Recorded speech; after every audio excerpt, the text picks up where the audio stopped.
Praise the Lord. परमेश्वर पिता का धन्यवाद देते हैं आज के सुंदर दिन के लिए। एक बार फिर परमेश्वर ने लाइव आके परमेश्वर को आराधना चढ़ाने के लिए आप सबके साथ मिलके उससे आराधना चढ़ाने के लिए मौका दिया। उस जीवित प्रभु को धन्यवाद देते हैं। इस ऑनलाइन माध्यम से भी जब हम प्रभु को आराधना चढ़ाते हैं मेरे प्रियो, उसकी उपस्थिति हमारे जीवन में कार्य करती है और कि हम एक मन होकर उसे पुकारते हैं। जरूर हम दूर हैं, हम अलग अलग बैठे हैं, कोई बहुत किलोमीटर्स दूर बैठे हैं, लेकिन मेरे प्रियो वो परमेश्वर एक है और उसका आत्मा हर जगह विद्यमान है। आइए इस समय में हम अपने सरों को झुकाएं और प्रार्थना करें कि परमेश्वर जो आराधना हम तुझे चढ़ाना चाहते हैं खुदा, उसे चढ़ाने में कोई बाधा ना आने पाए। पवित्र आत्मा की उपस्थिति हमें मिले, उसका ताजा अभिषेक हमें मिले। आइए अपनी आंखों को बंद करें और हम प्रार्थना करें। अनुग्रहकारी दयालु स्वर्गीय पिता, बड़ी विनम्रता के साथ अपने सर को झुकाए हम तेरे पास आते हैं। धन्यवाद देते हैं खुदा तेरे प्रेम और तेरी दया और तेरी करुणा के लिए जिससे हम जीवित हैं। प्रभु हम तेरे पास आके तुझसे प्रार्थना करते हैं। आज की इस सभा को हम तेरे हाथ में सौंपते हैं, तेरी अगुवाई को मांगते हैं। परमेश्वर पिता हमसे बातचीत करे प्रभु खुदा, हम तुझे वो आराधना छुड़ाने पाए जिसके तू योग्य है। हम तेरी वैसे महिमा करना चाहें जैसा तू हमारे जीवन से चाहता है। प्रभु हमसे बातचीत कर परमेश्वर, हम तुझसे प्रार्थना करते हैं तेरी दया और तेरी करुणा हमारे जीवन में बनी रहे। जितने लोग इस समय हमारे साथ जुड़े हुए हैं या जुड़ने जा रहे हैं, हर एक के लिए तुझसे आशीष चाहता हूं। हर एक के जीवन में तेरी सामर्थ कार्य करे। पवित्र आत्मा की अगुवाई को मांगता हूं, तेरे नियंत्रण को चाहता हूं। धन्यवाद देते हैं परमेश्वर इस समय के लिए। सभा को तेरे हाथों में सौंपते हैं। प्रार्थना प्रभु यीशु के नाम से मांगते हैं, आमीन। सभी जोर से बोले आमीन। आमीन का मतलब है जैसा हमने मांगा है वैसा ही होने पाए। तो आइए मिलके प्रभु को आराधना चढ़ाएं जिसके वो योग्य है। आत्मा से भरकर उसकी स्तुति करेंगे, उसकी जय जयकार करेंगे और कि नया जीवन देने वाला अब्बा परमेश्वर है।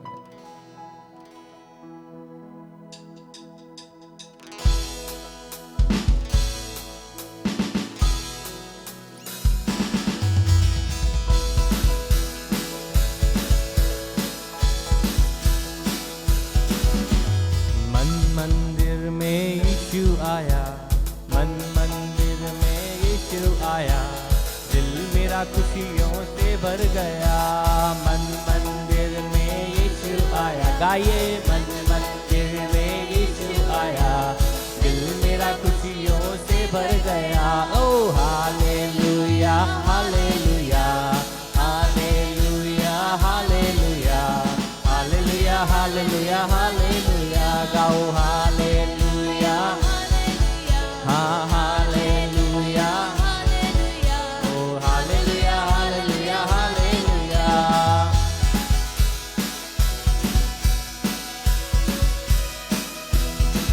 हाँ जब से आया यीशु मन में मेरे, दूर हुए गम दिल से मेरे। गाइए जब से आया यीशु मन में मेरे, दूर हुए गम दिल से मेरे।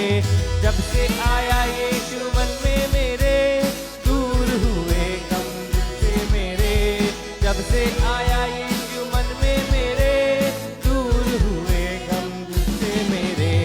शैतान का डर दिल से गया, शैतान का डर दिल से गया। हाँ दिल मेरा खुशियों से भर गया। ओ शैतान का डर दिल से गया, शैतान का डर दिल से गया, दिल मेरा खुशियों से भर गया। हालेलुया हालेलुया, गाओ हालेलुया हालेलुया हालेलुया हालेलुया।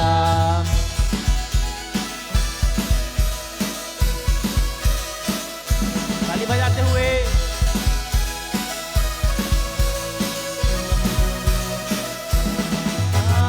आत्मा से भरकर स्तुति करो, उसकी जय जयकार करो। आत्मा से भरकर स्तुति करो, हाँ उसकी जय जयकार करो।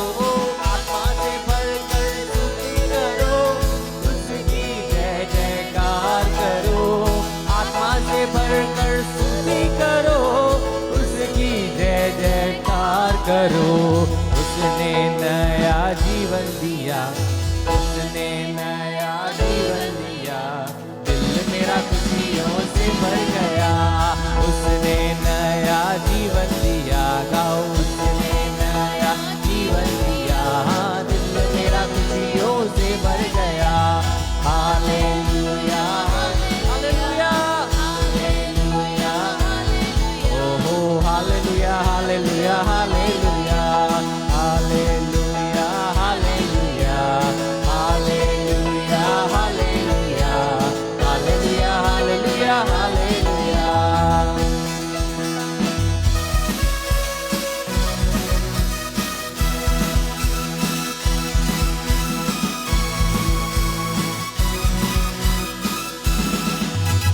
धन्यवाद यीशु का करते रहो, आशीषों से भरते रहो।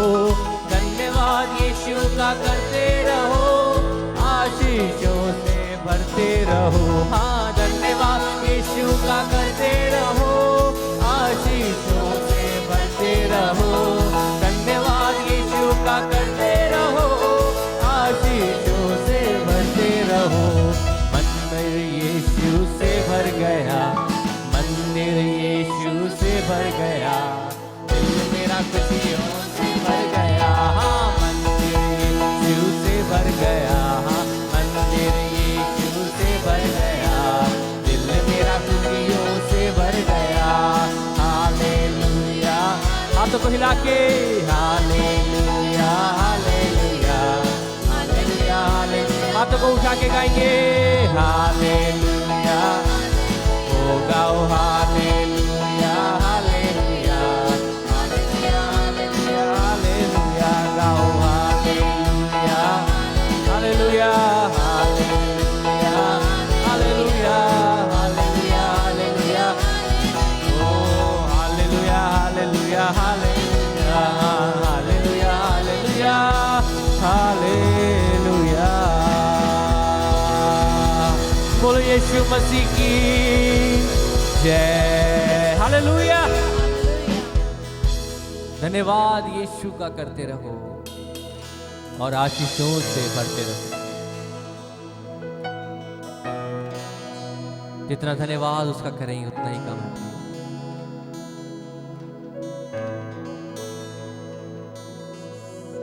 आइए अपनी आंखों को बंद करके उसकी आराधना में खो जाए। आराधना होए प्रभु, सूचा है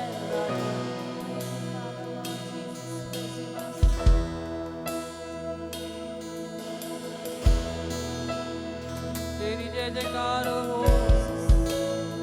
ओ धन्यवाद हो यीशु।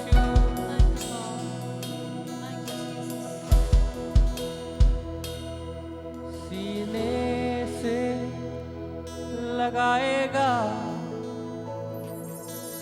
संकट सब मिटाएगा, सीने से लगाएगा संकट सब मिटाएगा। एक मौत की तरह प्रभु शांति देता है। एक माँ की तरह यीशु शांति देता है। कभी ना छोड़ेगा, कभी ना त्यागेगा, कभी ना छोड़ेगा, कभी ना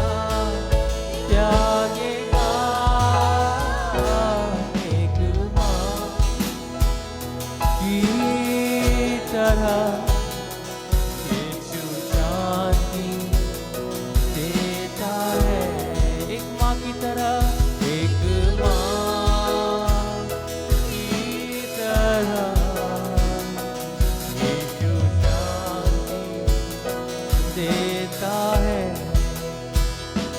मेरे लिए वो मरा, मेरे पाप सब उठा लिया, मेरे लिए वो मरा, मेरे पाप सब उठा लिया।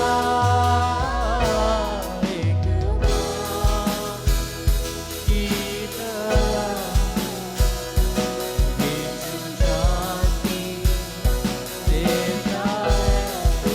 माँ, एक माँ की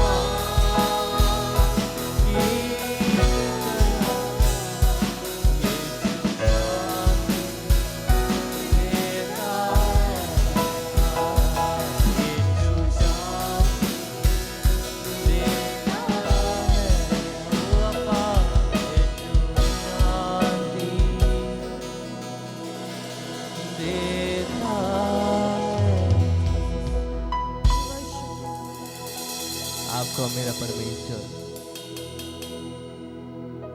शांति से भरने वाला है। वो शांति का दाता है, आनंद का दाता है।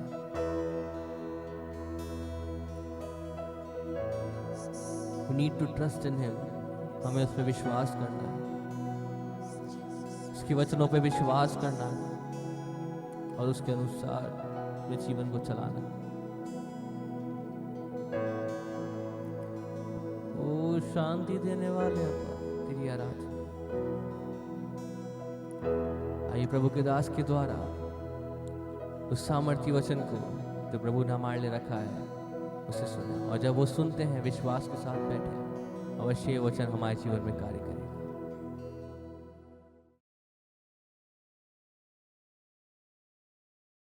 Praise the Lord.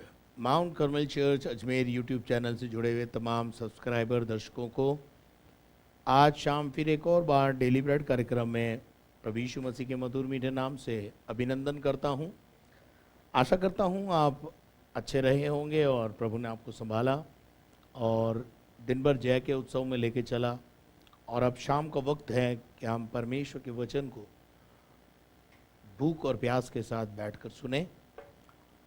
और परमेश्वर के वचन में से हम निकालेंगे मत्ती रचित सुसमाचार, उसका 5वां अध्याय पहला और दूसरा पद, और उसके बाद 6ठे अध्याय के 16 से 18 पद तक पढ़ेंगे। वह इस भीड़ को देखकर पहाड़ पर चढ़ गया। हाँ। और जब बैठ गया तो उसके चेले उसके पास आए और वह अपना मुंह खोलकर उन्हें ये उपदेश देने लगा, जब तुम उपवास करो तो कपटियों के समान तुम्हारे मुंह पर उदासी न छाई रहे, क्योंकि वे अपना मुंह बनाए रहते हैं ताकि लोग उन्हें उपवासी जाने। मैं तुमसे सच कहता हूँ कि वे अपना प्रतिफल पा चुके हैं। परंतु जब तू उपवास करे तो अपने सिर पर तेल मल और मुंह धो, ताकि लोग नहीं परंतु तेरा पिता जो गुप्त में है तुझे उपवासी जाने। इस दशा में तेरा पिता जो गुप्त में देखता है तुझे प्रतिफल देगा। Praise the Lord, hallelujah.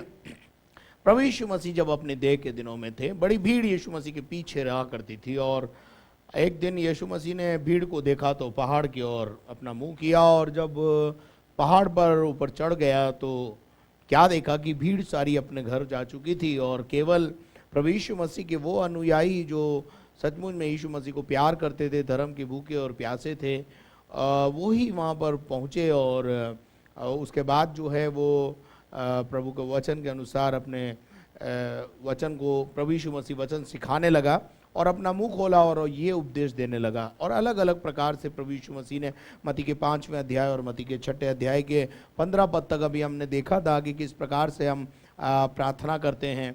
और प्रार्थना का मैं बताना चाहता हूँ कि प्रभु यीशु मसीह ने हमारे बाप की जो प्रार्थना करना सिखाया। और उसके बाद जो है हम आज एक नए विषय में प्रवेश कर रहे हैं। और जब हम नए विषय में प्रवेश कर रहे हैं तो इससे पहले कि हम नए विषय में प्रवेश करें, मैं आपको बता देना चाहता हूं कि जो हमारे बाप की पिता की जो प्रार्थना है उसको हमने पूरा अच्छी रीति से समझा और सीखा है। और अंत में जब आप प्रार्थना अंत करते हैं तो इस प्रकार से कहा करें कि ये प्रार्थना हम प्रभु यीशु मसीह के द्वारा मांगते हैं, आमीन। आमीन का मतलब होता है जो हमने मांगा है वो हमको मिल गया या मिल जाएगा। हम विश्वास कर लेते हैं, प्रतीति कर लेते हैं। और नंबर 2 ये कि ये प्रार्थना जो है परमेश्वर के पास जाने का या पहुंचाने का जो मध्यस्थ है वो प्रभु यीशु मसीह है। हमारी सारी प्रार्थनाएं प्रभु यीशु मसीह के माध्यम से होनी चाहिए, क्योंकि बाइबल में लिखा है आकाश के नीचे पृथ्वी के ऊपर एक ही नाम है जो हमारे को मध्यस्थ के रूप में दिया गया है, वो नाम है यीशु नाम। और वही यीशु मसीह जब अब आगे बढ़ रहा है प्रार्थना सिखाने के बाद, तो एक और विषय, नया विषय प्रभु यीशु मसीह ले रहा है जिस पर आज हम मनन करेंगे, और वो है उपवास। उपवास का क्या मतलब है? जब हम उपवास की बात करते हैं तो हमारा जो संबंध है वो खाने से रिलेटेड हो जाता है। मेरे अजीजों, उपवास कई प्रकार के होते हैं, ठीक है। उपवास 40 दिन का उपवास, 21 दिन का उपवास, 7 दिन का उपवास, या 3 दिन का उपवास, या 1 दिन का उपवास, या एक टाइम के भोजन को छोड़ना, वो भी एक उपवास की श्रेणी में आता है। या हम अपने जीवन में किसी और चीज़ों का, वस्तुओं का त्याग कर दें, वो भी उपवास की श्रेणी में आता है। तो हम इस बात को समझ लें कि उपवास केवल एक दिन, एक समय का उपहार नहीं, उसको बोलते हैं पार्शल फास्टिंग। पार्शल फास्टिंग में ये होता है कि हम एक बार का भोजन छोड़ देते हैं, या हम 2 टाइम का भोजन छोड़ते हैं, या हम पूरे दिन का रखते हैं, तो वो फुल डे फास्टिंग हो जाता है। फिर उसके बाद 3 दिन उपवास होता है, 7 दिन उपवास होता है, 40 दिन उपवास होता है, 21 दिन उपवास होता है। उपवास की अलग अलग कैटेगरीज है।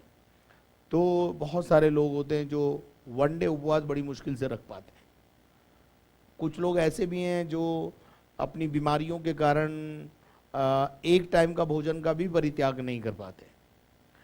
तो ओहो, आप एक टाइम का भोजन भी परित्याग नहीं कर सकते, उपवास नहीं कर सकते, तो आप नरक में चले जाएंगे। ऐसा तो यीशु मसीह ने नहीं सिखाया, और ना ही यीशु मसीह ने ऐसा बोला है।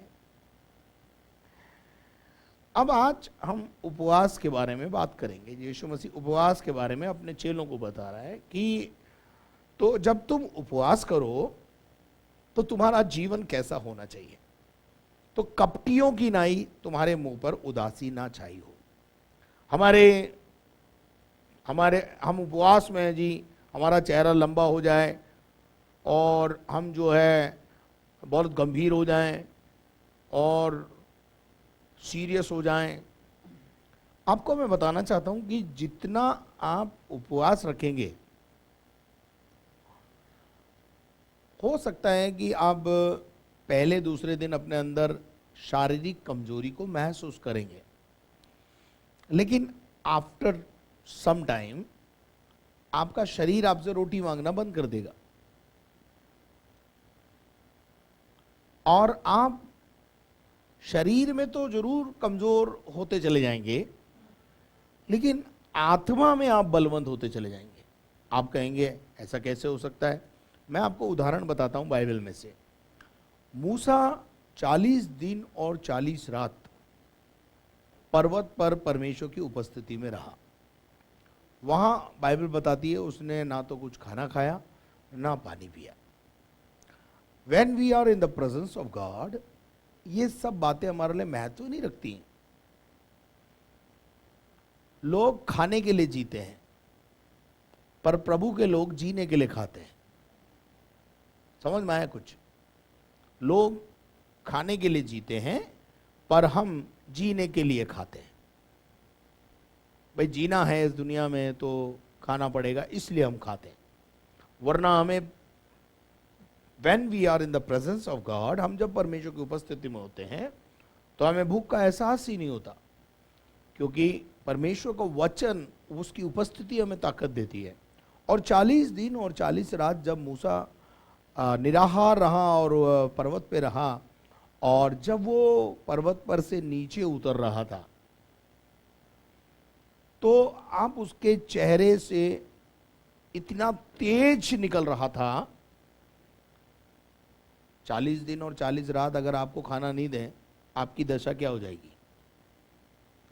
एक आपका चेहरा चूसी हुई गुठली के समान हो जाएगा,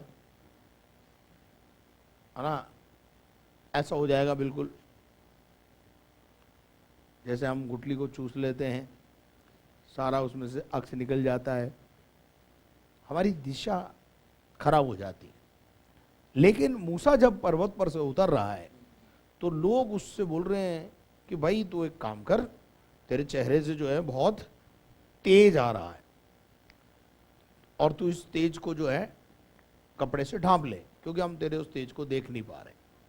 अब आप पता है आपको कि जब मूसा नीचे उतर रहा है तो बड़ी बड़ी 2 तख्तियां लेकर उतर रहा है। हमसे तो, हम जब उपवास में होते हैं तो 21वें दिन 22वें दिन जब हमारा उपवास चलता है तो हमसे झाड़ू भी नहीं हिलता है ना, तिनका भी नहीं हिलता है।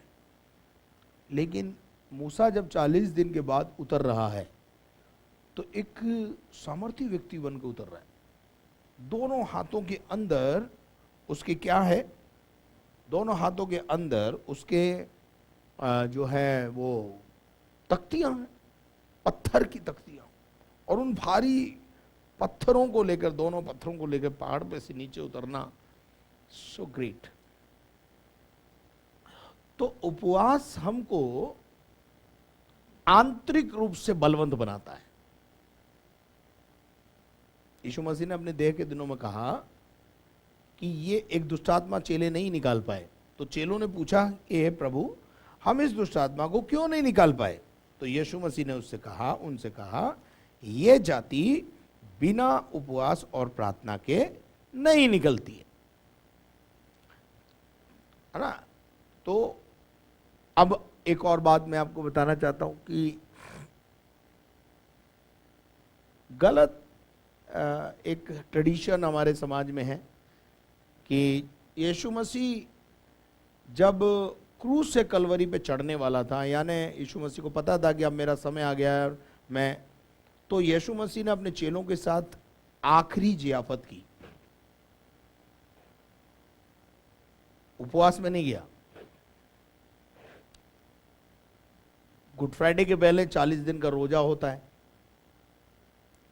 40 दिन के उपवास होते हैं। अब मैं पूछना चाहता हूं, बाइबल में कहां लिखा है कि यीशु मसीह को जब मालूम पड़ा कि वो पकड़वाए जाने का समय आ गया है तो यीशु मसीह उपवास में चला गया? हाँ, यीशु मसीह उपवास में कब गया? जब यीशु मसीह को ये पता चला, उसने तौबा, यीशु मसीह ने बपतिस्मा लिया, और बपतिस्मा लेने के बाद जब उसको सेवकाई में जाना था, सेवकाई में प्रवेश करने से पहले यीशु मसीह ने 40 दिन और 40 रात निराहार रहा। तो मेरा कहने का मतलब यह है कि जितना हम परमेश्वर की उपस्थिति में रहेंगे, उपवास में रहेंगे, हम शारीरिक रूप से जरूर कमजोर हो सकते हैं, लेकिन हमारा परमेश्वर हमको शारीरिक रूप से भी कमजोर नहीं होने देगा, परंतु हम आत्मा में भी बलवंत बनेंगे। तो जब हम उपवास करें तो हमारा मुंह उदासी ना छाए ही रहे, हमारे चेहरे पर स्माइलिंग फेस रहे, लोगों को पता ना चले कि हम उपवास में हैं। आज के युग में तो हम जो है उपवास जब होता है तो हम डिंडोरा फूट देते हैं। हाँ जी, 21 दिन के उपवास में हूँ मैं, 40 दिन के उपवास में हूँ। तो उपवास लोगों को दिखाने के लिए प्रभु यीशु मसीह कह रहा है कि तुम, क्योंकि वे अपना मुंह बनाए रखते हैं, कपटी लोग जो है वो अपना मुंह बनाए रखते हैं ताकि लोग उन्हें उपवासी जाने। और प्रभु यीशु मसीह कह रहा है कि मैं तुमसे कहता हूं कि वो अपना प्रतिफल पा चुके हैं, क्योंकि लोग उनकी तारीफ कर रहे हैं, प्रशंसा कर रहे हैं, अरे बड़ा उपवास रखने वाला है, बड़ा प्रार्थना करने वाला व्यक्ति है, बड़ा उपवासी आदमी है, साहब ईश्वर के साथ बहुत निकट संबंध है। ऐसा व्यक्ति के लिए लिखा है, यीशु मसीह ने कहा कि वो अपना प्रतिफल यहाँ पर पा चुका है।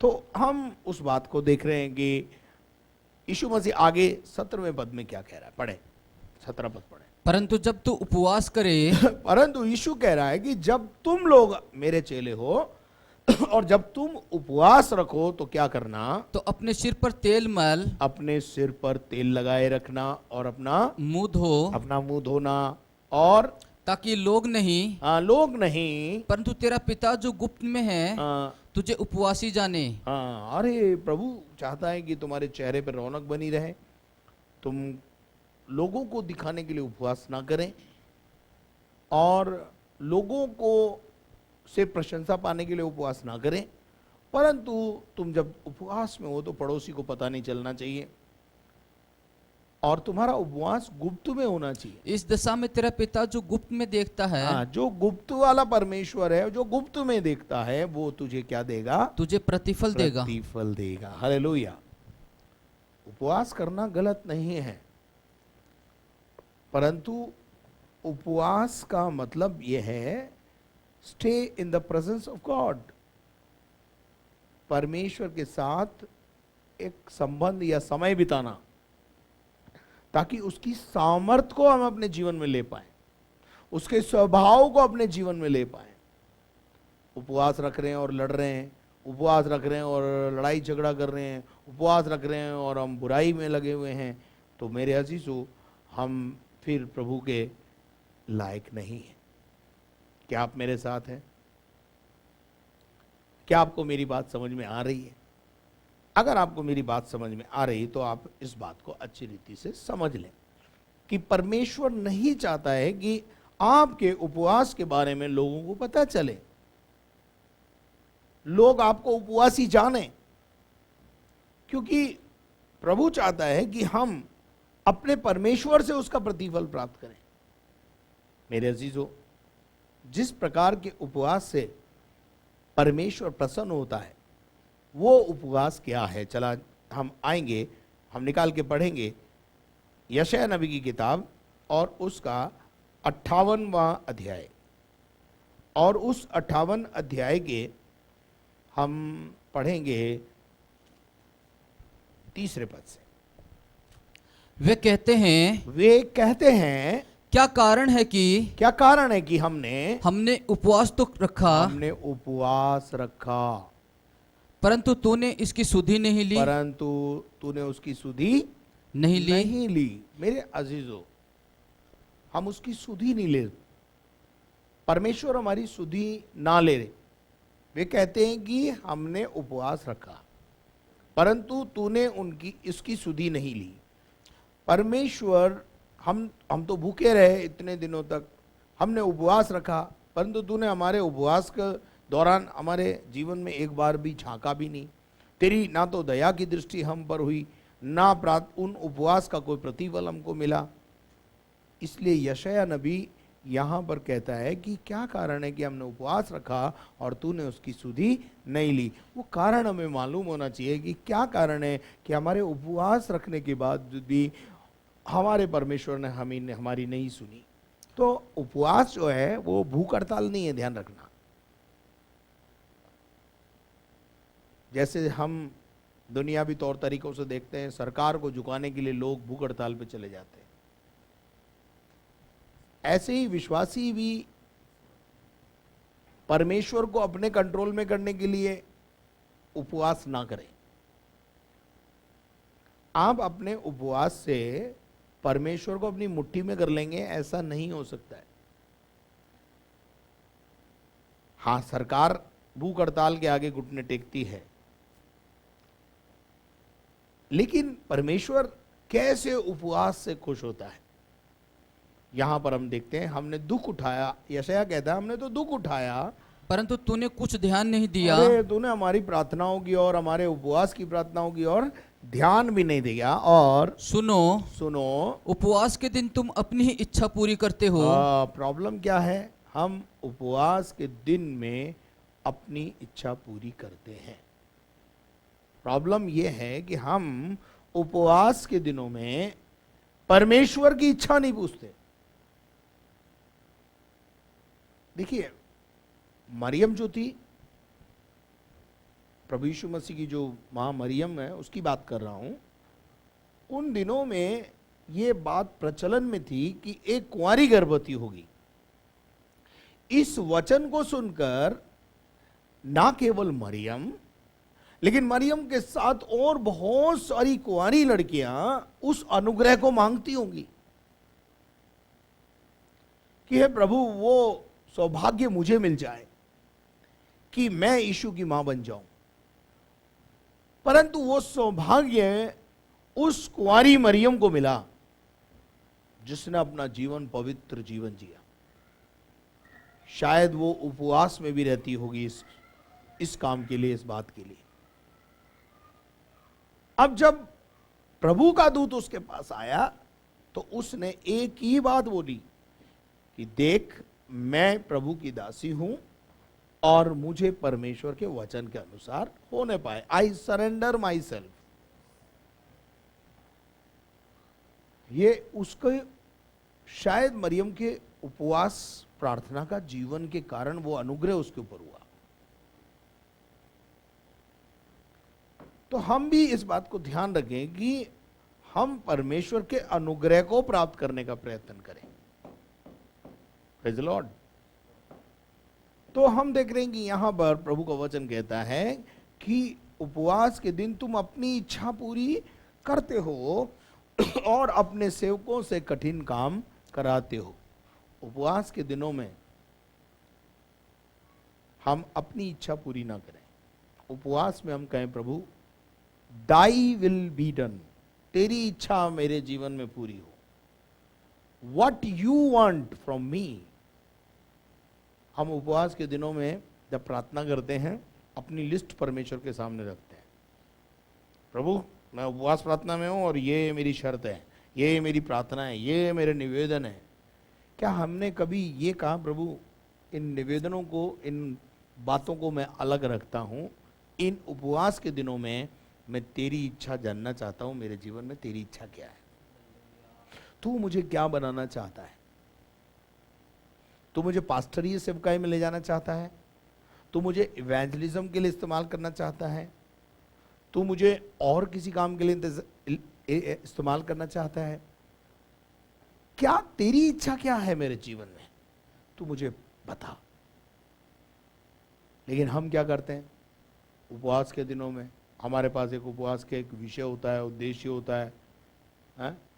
नौकरी नहीं मिल रही उसके लिए उपवास प्रार्थना में जा रहे हैं, जीवन साथी नहीं मिल रहा उसके लिए उपवास प्रार्थना में जा रहे हैं, है ना, बिजनेस नहीं चल रहा उसके लिए उपवास प्रार्थना में जा रहे हैं। क्या कभी आप इसलिए उपवास में गए हैं कि प्रभु तेरी इच्छा मेरे जीवन में पूरी हो। उपवास के दिन तुम अपनी इच्छा पूरी करते हो, अपनी लिस्ट प्रभु के सामने रखते हो और लिखा है अपने सेवकों से कठिन काम कराते हो।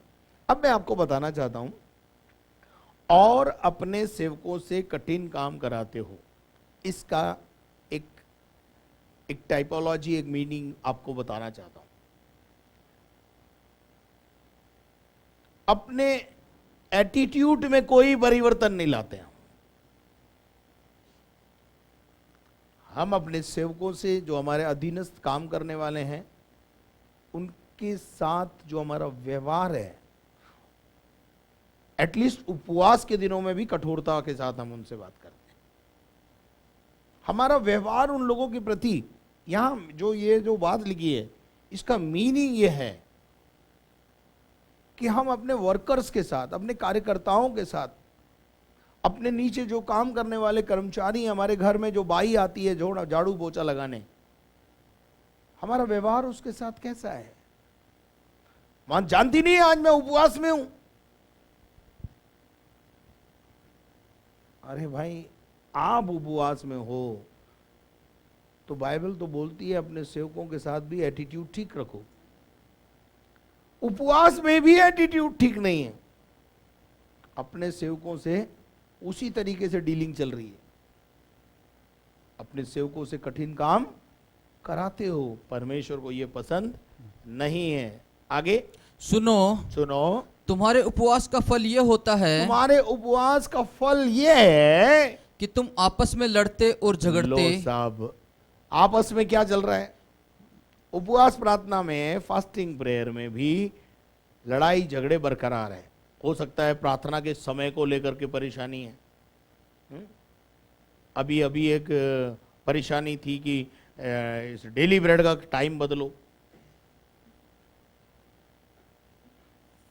मतलब कोई भी परेशानी, लड़ाई झगड़ा चल रहा है,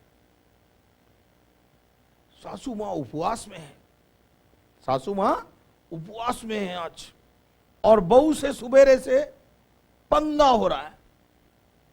आर यू विद मी? क्या आप मेरे साथ हैं?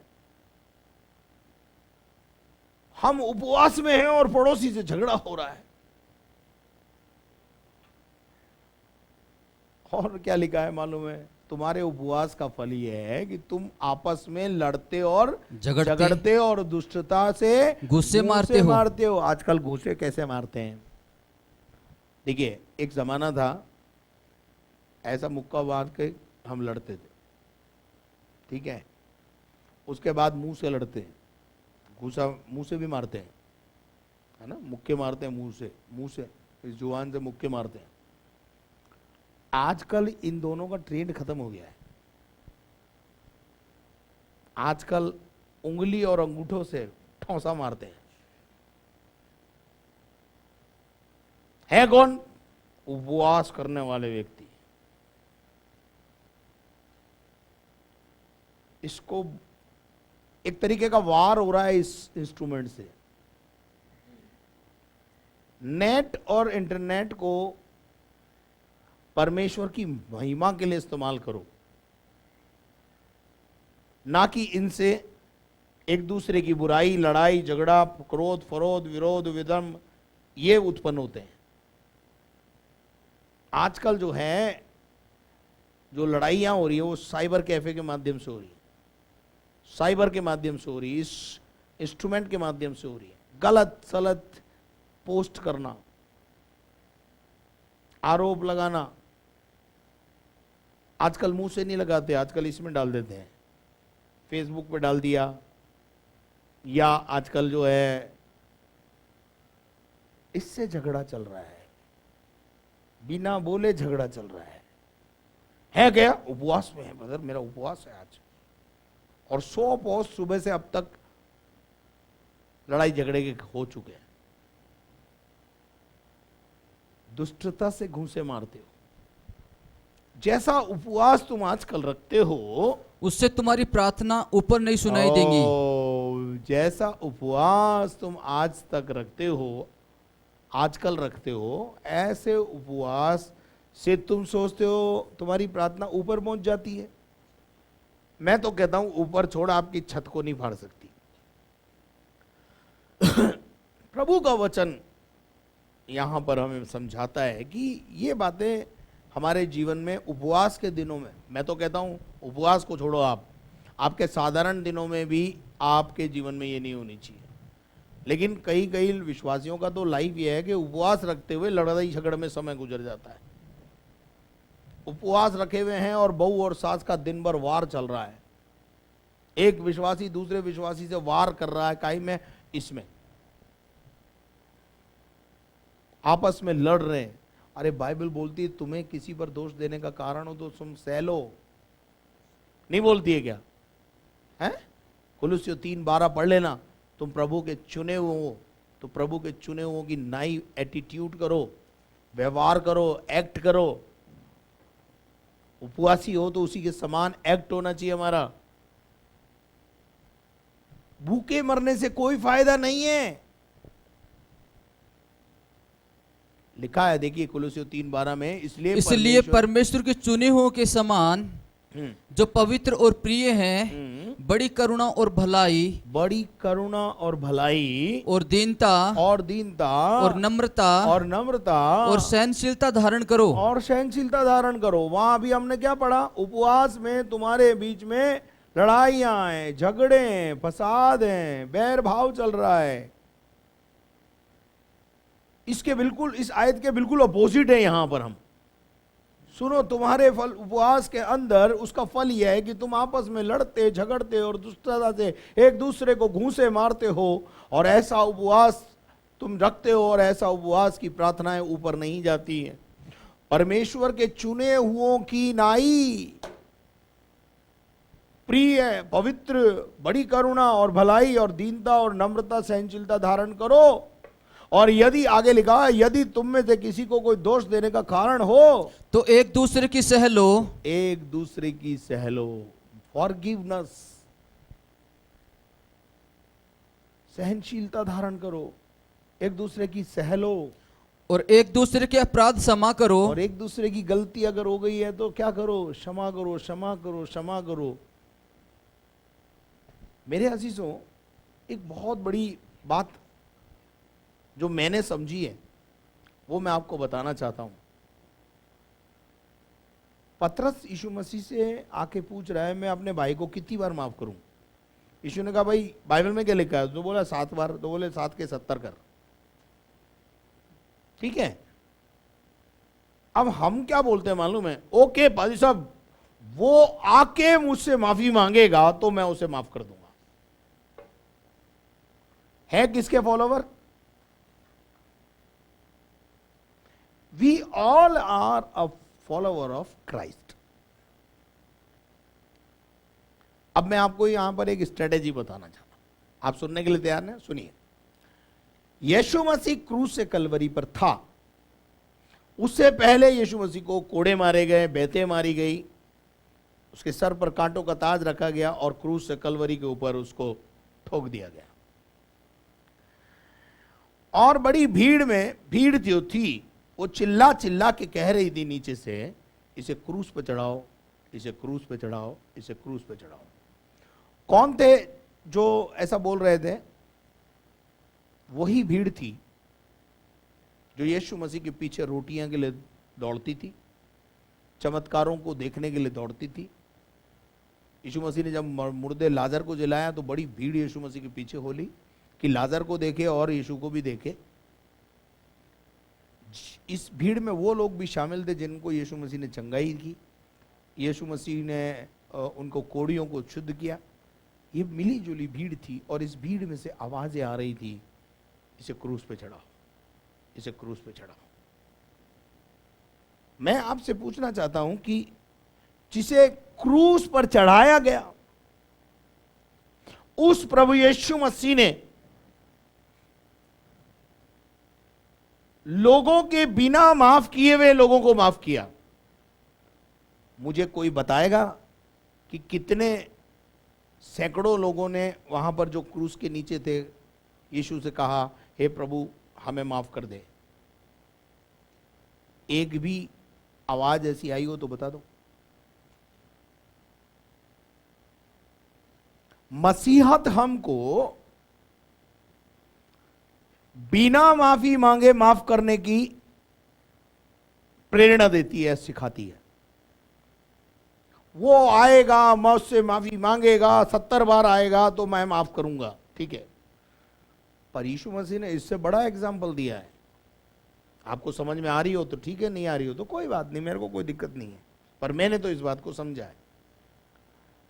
कोई मुझसे आकर माफी मांगता है या नहीं मांगता है, मैं अपने स्वभाव में मैं प्रभु से ये बोलता हूं, प्रभु ये नादान है, इसको अभी पता नहीं है। यही तो बोला था यीशु मसीह ने। क्या बोला था यीशु मसीह ने जब पहला कलमा बोला? तो बड़े बड़े कलमे सुनने वाले हो ना तुम, है? अभी 40 दिन का रोज आएगा, बड़े कलमे सुनोगे। तो उस कलमे में क्या बोला था यीशु मसीह ने?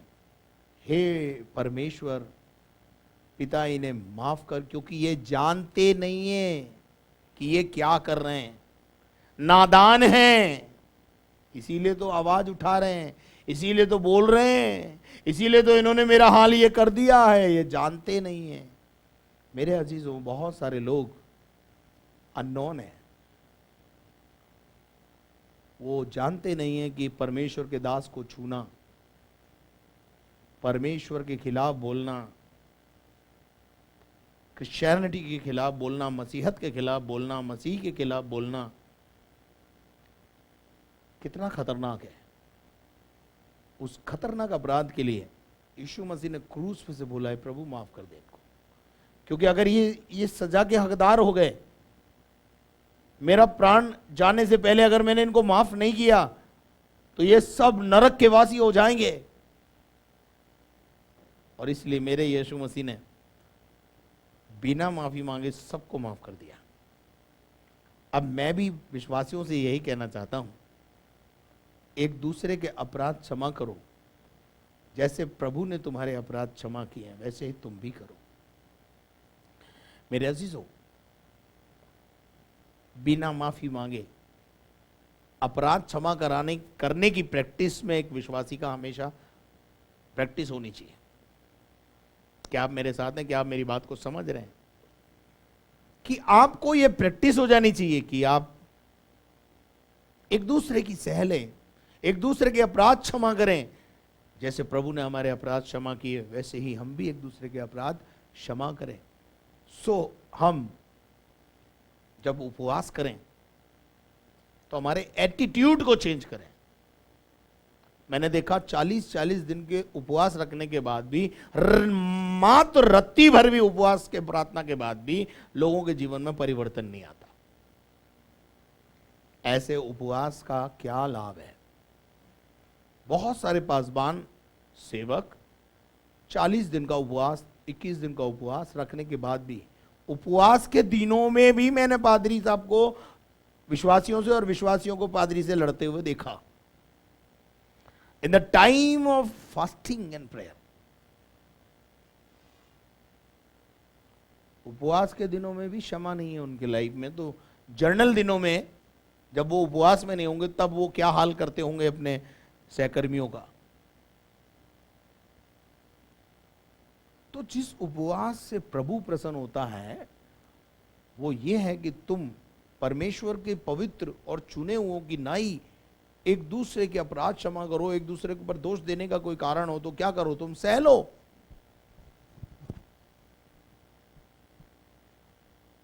सुनो, तुम्हारे उपवास का फल यह है कि तुम आपस में लड़ते और झगड़ते और दुष्टता से घूंसे मारते हो, और उपवास जैसा उपवास तुम आजकल रखते हो उससे तुम्हारी प्रार्थनाएं ऊपर नहीं जाती। 40 दिन के उपवास के बाद भी हम सामर्थ्य नहीं होते। 40 दिन के उपवास के बाद भी हमारे से दुष्टात्माएं नहीं निकल रही। इसका क्या अर्थ है? परमेश्वर को तुम्हारे उपवास में कोई रुचि नहीं है, क्योंकि जिस प्रकार का उपवास तुम रख रहे हो। तो सबसे पहले मैं विश्वासियों को कहना चाहता हूं, in the time of fasting and prayer, when you are in the fasting, आप जब उपवास में हैं, first of all you change your attitude. अपने व्यवहार को बदलें।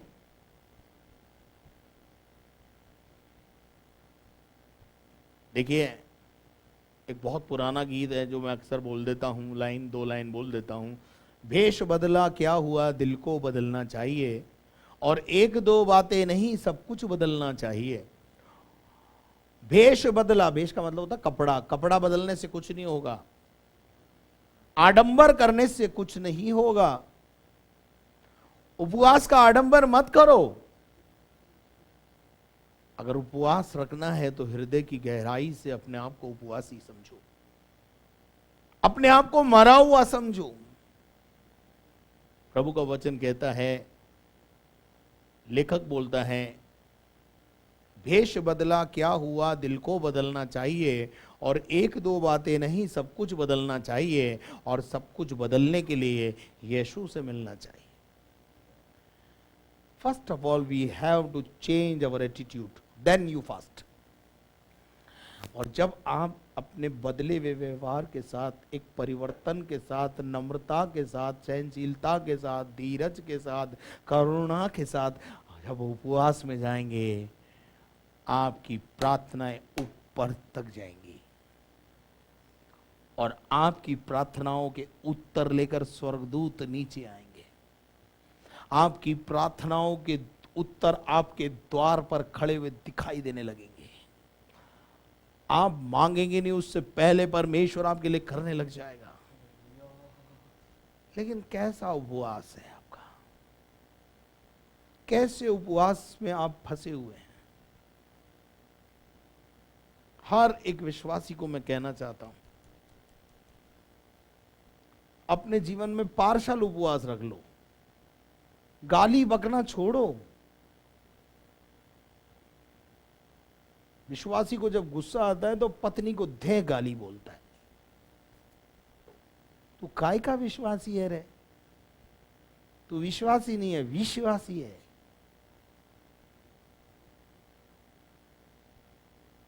प्रभु नहीं चाहता है कि हम इस प्रकार का उपवास रखें। कड़वाहट रखकर उपवास ना करें, जलन रखकर उपवास ना करें।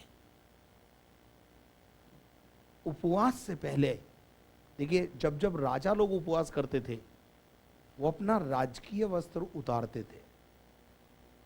आप देखिए परमेश्वर के वचन में लिखा हुआ है, जितने राजा उपवास में गए, जब जनता भी उपवास में गई, उन्होंने अपने वस्त्रों को उतारा। ये वस्त्र उतारने का क्या मतलब है? अपनी झूठी धार्मिकता, झूठी शोहरत, इसको उतार के, अपने एटीट्यूड को उतार के ताक में रखो पहले, फिर उपवास में जाओ। फिर अपने शरीर पर राख मलो, राख पर बैठो, टाट ओढ़ लो। तब आप देखेंगे कि आपके जीवन में किस प्रकार से परमेश्वर और उसकी सामर्थ काम करेगी। Praise the Lord. तो आज हम इस बात को समझें कि हमारा उपवास कैसा होना चाहिए। अब आगे नीचे लिखा हुआ है, 5वें पद को पढ़ेंगे। जिस उपवास से मैं प्रसन्न होता हूं, अर्थात जिसमें मैं मनुष्य स्वयं को दीन करे, जिसमें मनुष्य स्वयं को क्या करे? दीन करे, नम्र करे, करुणा से भरे, करुणा में बने। और क्या तुम इस प्रकार करते हो? क्या तुम इस प्रकार करते हो? बस यही प्रश्न के साथ अपन बात करेंगे। क्या तुम ऐसा करते हो? क्या उपवास से पहले तुम्हारी जिंदगी को तुमने कभी जांचा है? क्या उपवास से पहले तुमने अपने आप को रेक्टिफाई किया है? नहीं ना। बस यही बड़ी प्रॉब्लम है। आओ हम इस प्रश्न के साथ मनन पे जाएं। क्या मनुष्य अपने आप को उपवास से पहले, भूखा रहने से पहले नहीं, उपवास करने से पहले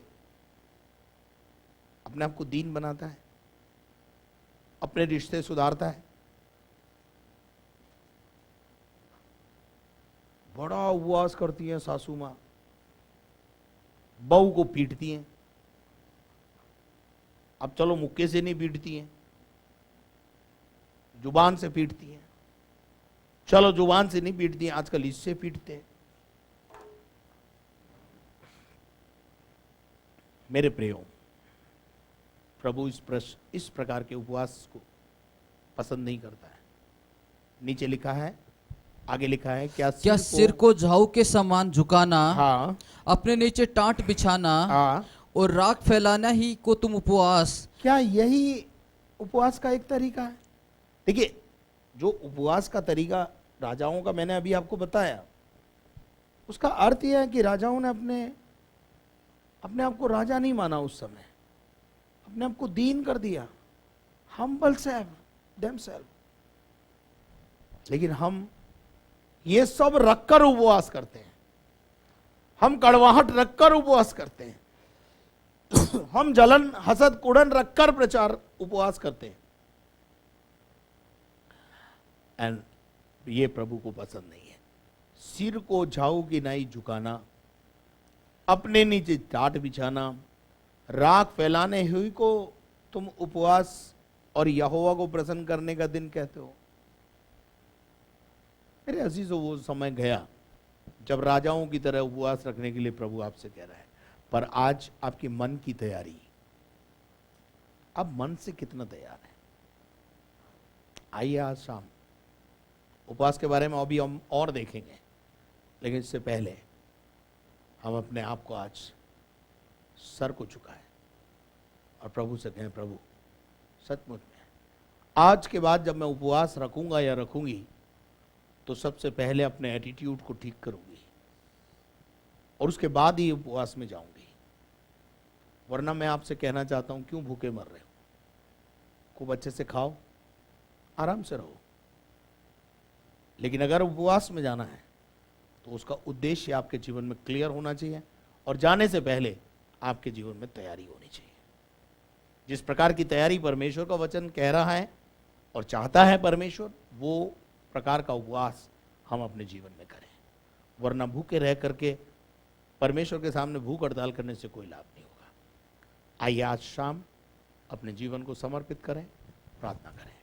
हमारे दयालु स्वर्गीय पिता परमेश्वर, उपवास के बारे में हमने देखा, यीशु मसीह ने और यशायाह ने दोनों ने बड़े अच्छी रीति से हमें सिखाया, और आज शाम पवित्र आत्मा ने भी हमको सिखाया। पौलुस ने भी उपवास के बारे में बहुत सारी बातें हमें सिखाई हैं। प्रभु, हम तेरा धन्यवाद देते हैं। इस समय हम दुआ करते हैं खुदावन, तेरे बेटे यीशु मसीह के नाम से अपने जीवन को तेरी वेदी पे लाते हैं। हम जैसे भी हैं तेरे हैं प्रभु, तो हमें स्वीकार कर। प्रभु, आज जिनके जन्मदिन है उनको मैं यीशु के नाम से आशीष कहता हूँ, और जिनके आज मैरिज एनिवर्सरी है उनको भी आशीष कहता हूँ। जो बीमार हैं उन्हें छू के चंगाई दे, और प्यारे खुदावन हम सबके साथ हो सहायता कर।